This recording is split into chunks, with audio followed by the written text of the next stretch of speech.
when the sentence was passed.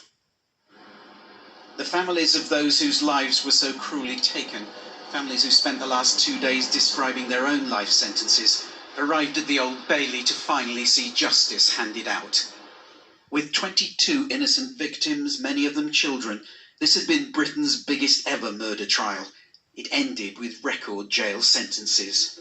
Hashim Obeidi, who along with his suicide bomber brother planned the Manchester Arena attack, couldn't be given a whole life term because of his age. Instead, he will spend a minimum 55 years in prison.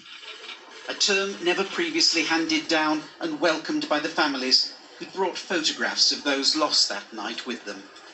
We would like to thank Judge Jeremy Baker for imposing the biggest sentence ever in these circumstances.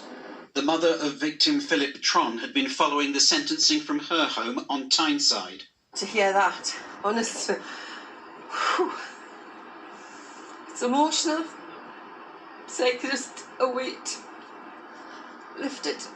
And you just think, justice for them all. It's still only 2.5 years each, but he's not going to see the light of day.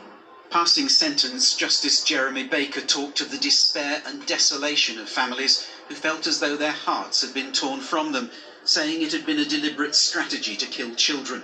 He said, "I am satisfied it was their intention to specifically target this age group. The stark reality is that these were atrocious crimes, large in their scale, deadly in their intent, and appalling in their consequences." The victims' families responded with tears and cries of yes as those sentences were passed down. The defendant, who'd again refused to enter court to face them, will have been in the court cells when he learnt about his fate and about the judge's final warning that he may well spend the rest of his days in custody. A prospect this bereaved mother approves of but won't celebrate, saying nothing will ever compensate for the loss of her son, Martin Hett, and all the family's suffering. That pain just will never go away. It's literally,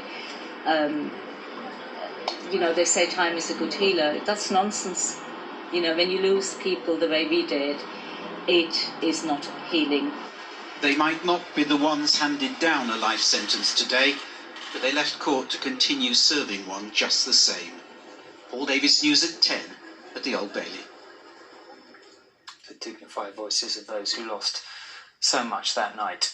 Now, moving on. 2019 was a defining year for women's sport in Britain. Sponsors were piling in. Hopes were high for 2020. Then, of course, coronavirus came along.